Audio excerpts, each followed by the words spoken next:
Welcome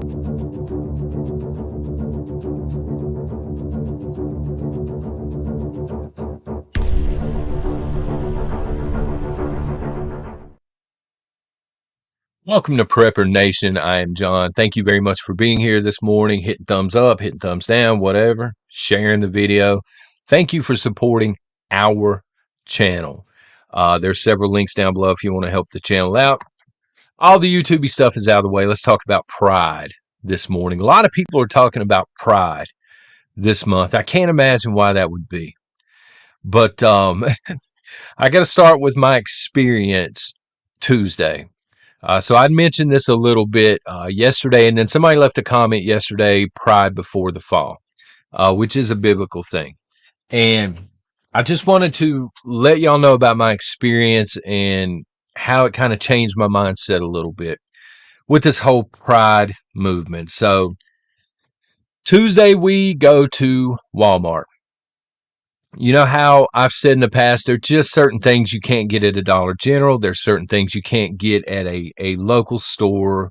Sometimes you just have to enter the gates of hell and go to Walmart, China Mart, whatever. So we did this Tuesday. And as we're walking in, the men's section's right there. We're walking in. I see pride stuff everywhere. And I'm like, oh boy, here we go. Got another target on our hands here.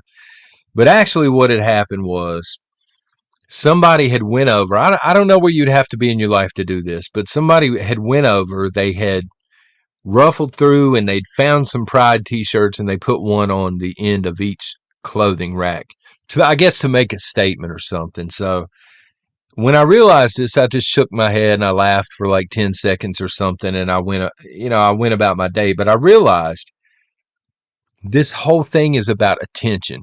About look at me, look at who I am and what I've accomplished.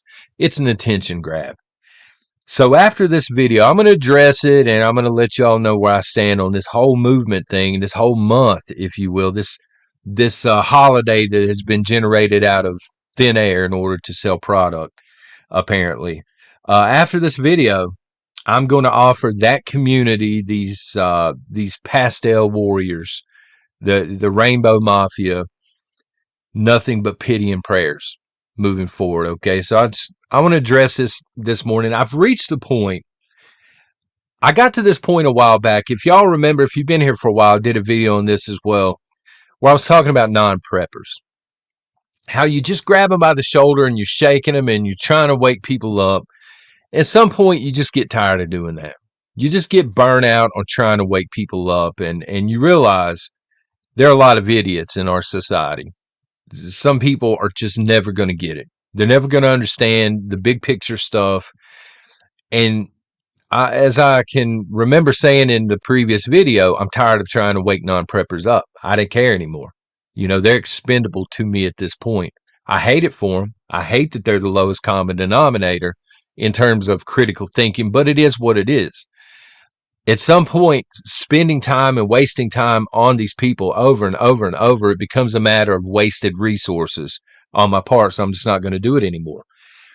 And I've reached that point now with these pastel gangsters. Straight up. Some people are just really, really, really stupid. They just are dumb. I don't know how else to put it. They're just really dumb. It's not my job to try and wake these people up.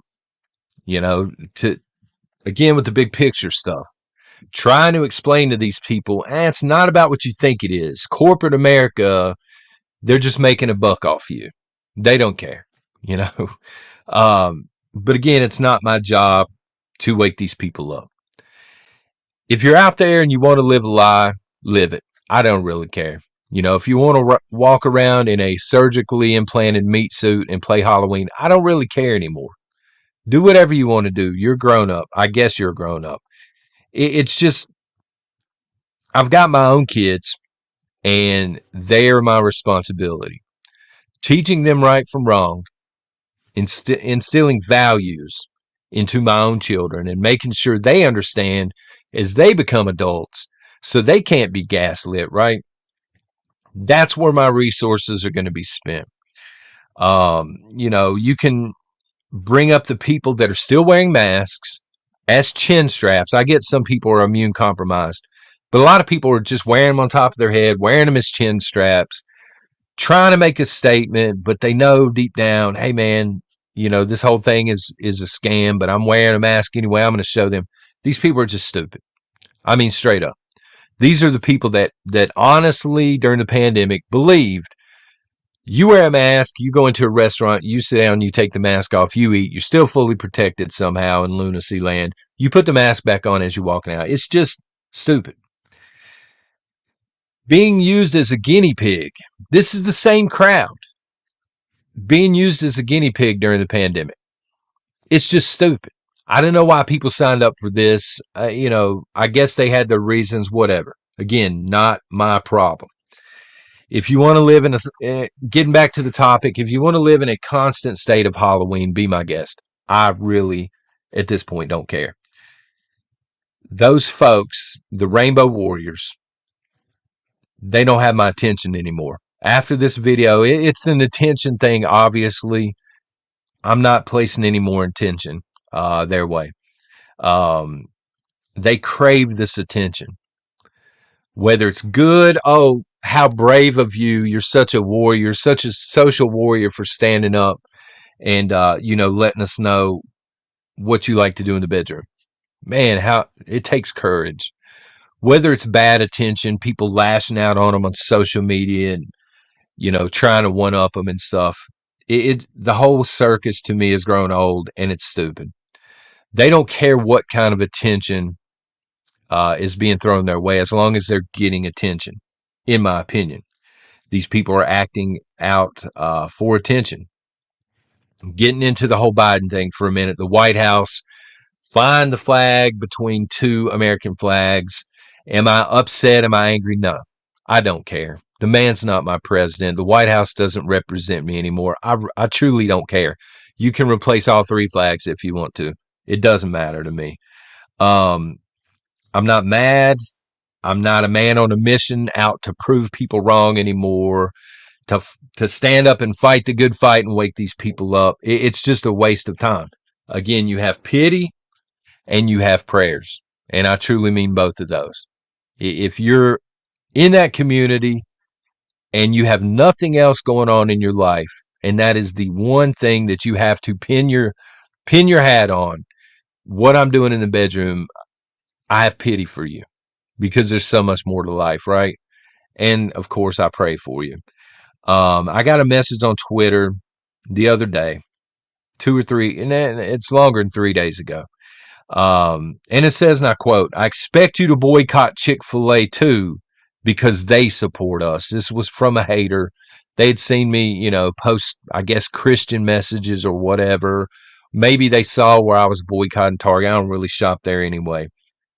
Again, I expect you to boycott Chick-fil-A too because they support us. It's them versus us, right? No, they don't support you. They're just pandering to you and you're stupid. I don't know how else to put it, man. You're stupid. If you're catching this video by chance, check out the social media accounts in the Middle East. The same companies that are over here pandering and throwing their rainbow stuff in the profile pics. Ask yourself a very simple question. For example, Kohl's or whomever. Pick one. Doesn't matter. Video game company, whatever. They've swapped it out to rainbow status for the Western countries.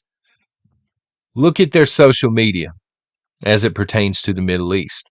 And what you will find is they have not swapped it out. Why? Because they're not pandering to that crowd. They know it's not going to be allowed there. They know it's not going to make a difference. They're in it for the money. And I'm so sorry that you are too illiterate to understand this. They don't support you, man. They're there for the money. And again, it's not my problem to try and wake you up anymore. They're just a lot of dumb people here in this country. I guess you could argue that to me and what I've seen since the beginning of the pandemic, there are just a lot of really, really dumb people. And I'm not going to alter my life anymore moving forward. It's not going to be either or for me anymore. I'm not, choosing this side or this side. I'm just not even acknowledging this crowd anymore. I'm going to go where I choose. I'm going to wear my Second Amendment stuff and my patriotic stuff, and I don't give a crap who that offends. If I walk into a store and you're offended by a Second Amendment shirt, you'll get over it. But this crowd, they are not going to dictate to me how I'm going to live and who I'm going to boycott, because you're irrelevant to me. Your entire movement is irrelevant to me. It means nothing to me, to be honest with you. And maybe my Second Amendment stuff means nothing to you. Again, I really don't care. I'm good with where I'm at, son. You have zero control over my life. The thing is, these people don't fear boycotts. Corporations might. Bud Light's sitting there, they're fearing what's coming next. A lot of companies are watching the Bud Light boycotts and the Target boycotts. Maybe the corporations themselves, maybe they fear the boycotts. But the actual pastel warriors out here, they don't fear boycotts. All of this back and forth and these boycotting this, anti-boycott this, it just adds fuel to the fire. It just gives them a platform. It makes them a little more relevant on the world stage. And what these people actually fear is being invisible. And beyond the pity and the prayers, that's exactly what these people are to me. I do pity you. If you are there in your life, I do have pity on you. And I do pray that your eyes eventually open up and that you understand you're living a lie. I truly do. I want you to be saved. I want you to get to heaven, but that's between you and the big man. It's not my job to try and wake you up moving forward. I choose to be, and I try and impress this upon my own children, I try to be a critical thinking, patriotic Christian man here in the United States of America. I don't apologize for that. That's where my focus is at moving forward, and I'm very proud of that. So in light of Pride Month, that is what I'm proud of, that I'm able to pass this on to my children with the hope that they will grow up into adults and have successful lives and have something other than sexuality to pin their hat on as a lifetime accomplishment. Y'all take care. God bless.